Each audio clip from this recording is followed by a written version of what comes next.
At the 1987 party, the air was thick with unspoken words. Camilla extended her hand, a simple gesture full of meaning. Diana looked away, her refusal silent yet deafening. For a moment, the room held its breath. This was more than a handshake. It was a quiet declaration. The private gathering in 1987 took place in a dimly lit room. The sharp clink of a silver spoon against fine bone china punctuated the low hum of conversation. Guests held crystal flutes, their eyes fixed on the center of the floor as the air grew heavy. Poised and smiling, Camilla approached Diana with an outstretched hand, a calculated gesture to bridge the invisible divide. Diana's response was unmistakably clear. She smiled softly, then turned away, her silk gown rustling against the carpet as she avoided Camilla's touch. That refusal was more than a reaction. It was a cold statement of autonomy. It conveyed hurt, defiance, and a firm assertion of personal boundaries within their strained dynamic. Standing beside Diana, Charles watched the snub, his knuckles whitening as he gripped his crystal tumbler. His expression was unreadable yet deeply knowing. This handshake moment was more than a simple social exchange. It was a visual confrontation, a quiet battle of wills defining their complicated triangle. In that brief, measured pause, a nearby guest froze mid-sip, sensing the sudden chill. Everyone present felt the weight of the friction, realizing something significant had occurred. This silent moment echoed the rivalry and heartbreak that shaped the complex relationships in the room that night. By the mid-1980s, the quiet threads of an affair between Charles and Camilla began weaving back into their lives. Diana rarely confronted Charles directly. Instead, she absorbed the silence that followed his secretive phone calls from the Highgrove estate, overheard through heavy doors. She noticed subtle shifts, the way conversations faltered when Camilla's name came up, or how Charles retreated to his study for hours. A poignant moment was his departure to play polo just hours after Prince Harry's birth in 1984, leaving Diana to face her joy alone. Despite the growing storm, Diana kept up her role as a poised public figure. It was a delicate performance, balancing the weight of private knowledge with public expectation. Each smile she offered, each handshake she gave, held layers of unspoken understanding. This hidden awareness carved a quiet tension into her world, a burden she bore with resilience and restrained sorrow. In the shadows of their marriage, Diana's silent endurance became a testament to love's complexity, loyalty, and the painful cost of pretense. She lived in a world where appearances meant everything. Yet beneath the polished surface, her heart was heavy with doubt and hurt. This dual reality shaped every action, making her eventual refusal more poignant, a culmination of years of silent suffering and quiet resolve. The invitation arrived quietly, just a simple note, promising an evening at a country house deep in the Cotswolds. Diana's first instinct was to refuse. The thought of entering a room with Camilla present felt unbearable. Yet Charles mentioned the party repeatedly. His tone was casual but insistent, as if expecting her to reconsider. The conversations and subtle urging slowly chipped away at her resolve. When Diana learned for certain that Camilla would attend, something inside her shifted. It was no longer just about social obligation. It became a deliberate choice. She decided to go, fully aware of the emotional weight the night would carry. This was no accidental encounter. Diana understood the stakes. The tension wasn't just in the room she would enter, but in the careful balance she'd have to maintain between grace and guardedness, appearance and truth. As she prepared for that evening, every thought was measured, every gesture deliberate. She rehearsed the smile she would wear, the polite words she'd speak, and the mask of composure she would don. Diana's decision was a quiet act of courage amid silence and unspoken conflict. a step toward reclaiming control in a situation where she had long felt powerless. The drawing room glowed with intimacy as familiar faces gathered in the country house. Camilla stood at the center of a lively circle, a gin and tonic resting easily in her hand. Her laughter filled the air. Vibrant, rooted, and completely at home, she leaned into the group, her stories drawing nods that spoke of a shared private history. Nearby, Diana stood by the heavy mahogany sideboard, her fingers tracing the edge of a crystal glass. Though she smiled warmly, her eyes were watchful and alert. She observed how Camilla moved with a quiet claim to the space. Her familiarity was more than mere acquaintance. It was a physical possession of the room. The air between them tightened, each interaction charged with silent, sharp tension. Diana's poised stance acted as a delicate shield against the undercurrents swirling through the drawing room. Every tilt of her head carried meaning. The contrast was clear. Camilla's relaxed posture against Diana's measured, cautious stillness.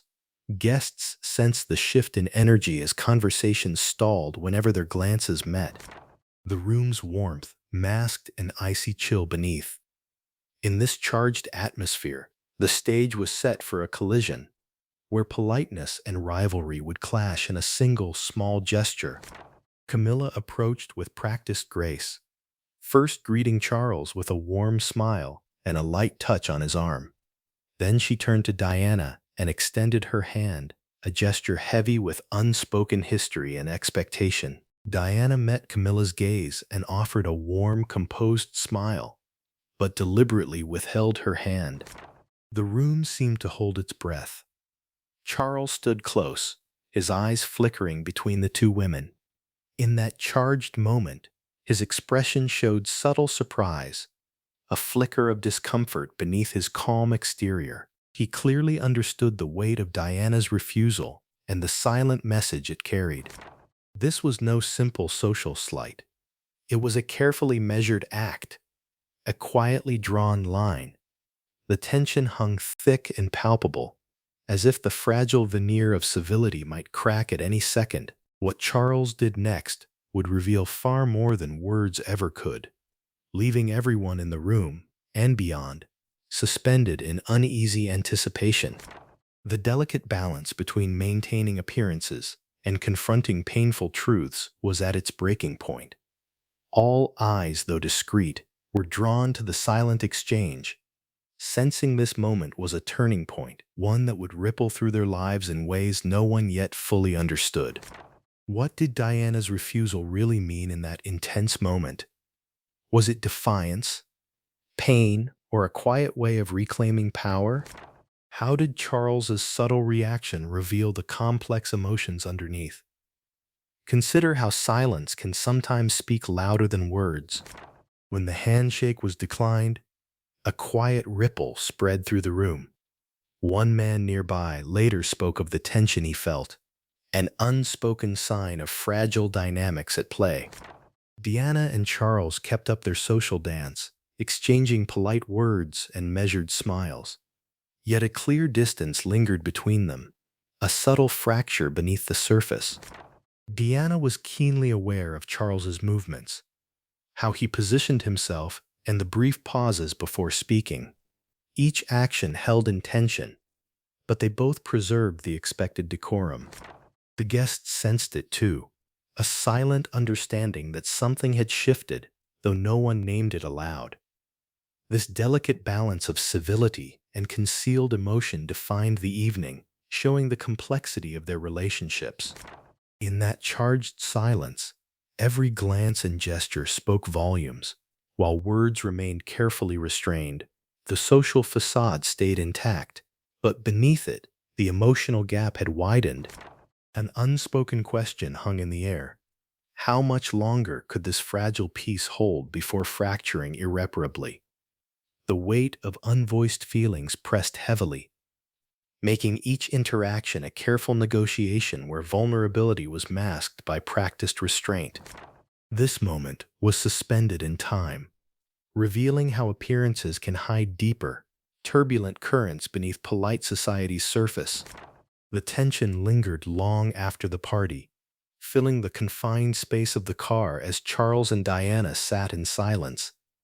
The weight of unspoken grievances hung heavily between them, making each second feel like an eternity. Finally, Charles broke it, his voice low but sharp. "That was unnecessary and rude," he said, questioning the point of such a deliberate slight. "What did you hope to achieve with that provocation?"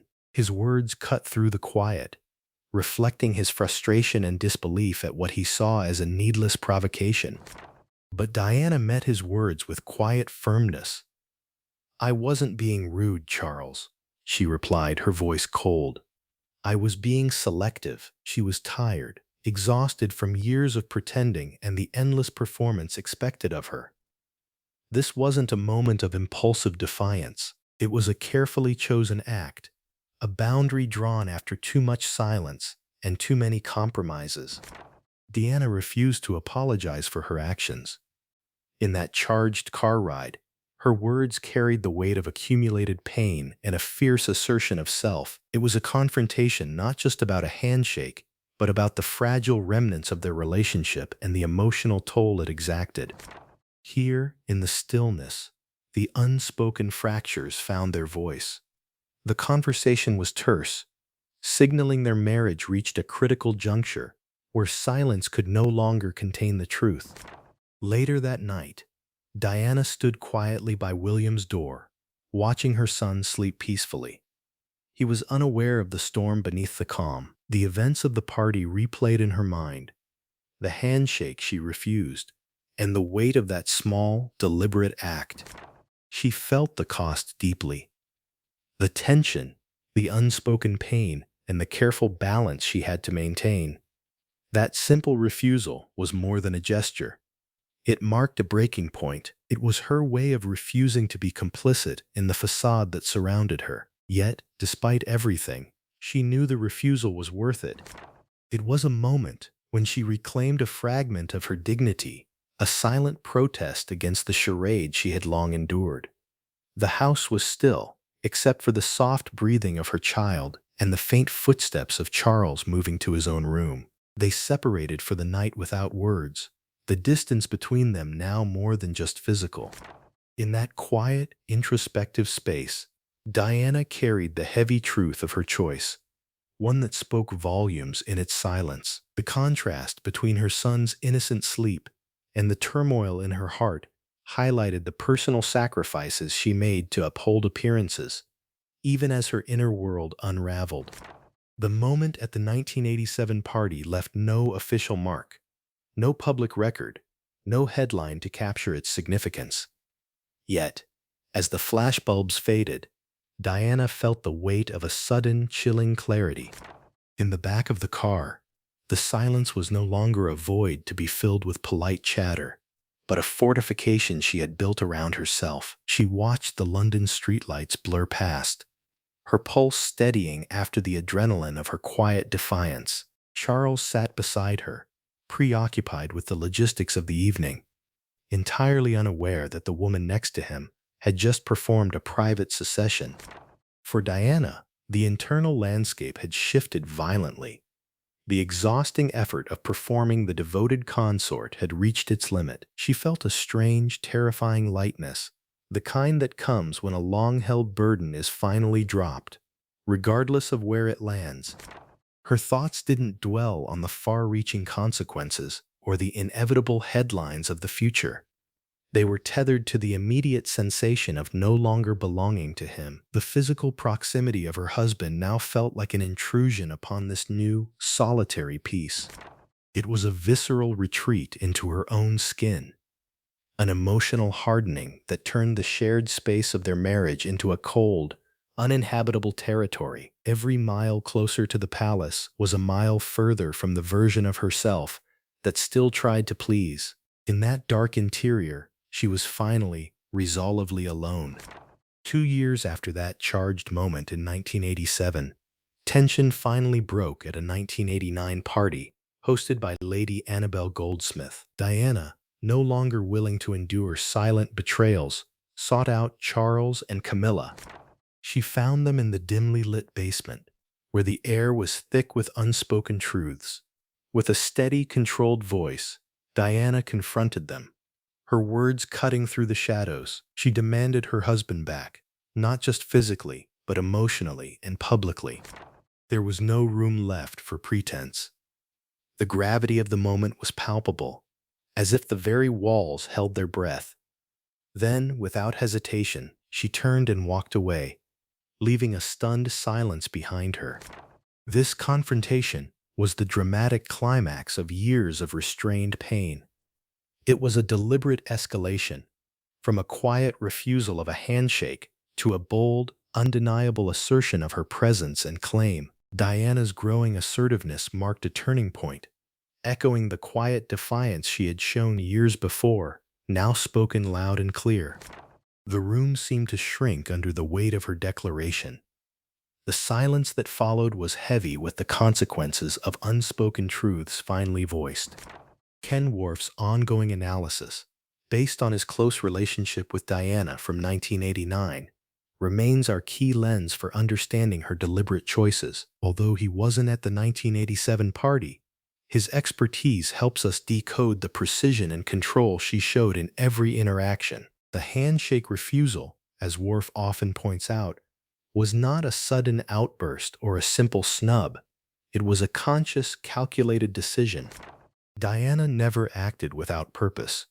Each gesture carried meaning, carefully planned and executed with the foresight Worf has documented throughout our story. He reminds us that Charles never fully understood the depth of her intentions at the time. To him, these acts might have seemed like minor social missteps, but for Diana, they were powerful assertions of agency, silent protests against a narrative she refused to accept. Her deliberate actions foreshadowed the growing rift and her increasing assertion of self. Looking back, Worf's reflections serve as a poignant reminder of Diana's strength and the tragic failure of those around her to grasp the full weight of her silent defiance until it was too late. His insights reveal the layers beneath the public facade, showing the complexity of Diana's emotional world and the profound impact of her quiet resistance. This nuanced understanding, guided by Worf, challenges simplistic media portrayals. It allows us to appreciate the courage Diana showed to maintain her dignity amid immense pressure. His perspective invites us to rethink how people express their truth under constraint. Diana's refusal in 1987 was a quiet, irreversible act that reshaped both her marriage and legacy. Ken Worf reflects on how her deliberate choices showed a strength Charles never fully understood. These choices echoed far beyond that silent handshake. If moments like these intrigue you, follow for more deep dives into history's quiet yet powerful personal stories.